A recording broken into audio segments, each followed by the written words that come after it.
পাকিস্তান আজকে জিতবে, বাংলাদেশ হারবে। Yes. বলতে পারেন আমি দালাল। হ্যাঁ আমি এটাই। ठीक है। আরে 2টা রান নেওয়ার দরকার, ওইটা নিতে পারে না। আর কালকে তো উইকেট যাওয়া আসার মিছিল দেখলাম। তো আমার ক্ষেত্রে পাকিস্তান আর ভারতের মধ্যে যে একটা ক্ষোভ রয়েছে গত ম্যাচে দেখতে পারছি, যদি ফাইনালে যাইতে পারে ইনশাল্লাহ তাহলে তো নাম ধরি মাছটা ঠিক মতোই পাইবো। বুঝার আছে আপনাদের? এরপরে তাহলে কি পাকিস্তান যাওয়ার দরকার নাকি বাংলাদেশ যাওয়ার দরকার ফাইনালে? বাংলাদেশ বাংলাদেশ ওরে ভাই পাকিস্তান যাওয়ার আরে দরকার। বাংলাদেশ আরে না ভাই দেখেন না, দেখছেন না কি একটা শটিং দিয়েছে, মনে আছে? ওইটাই দেখানোর দরকার। আর বাংলাদেশ তো আলু নোয়া হয়ে বেড়াতে।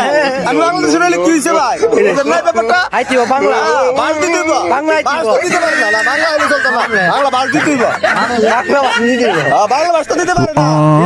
ভাই কে দিব, ভাই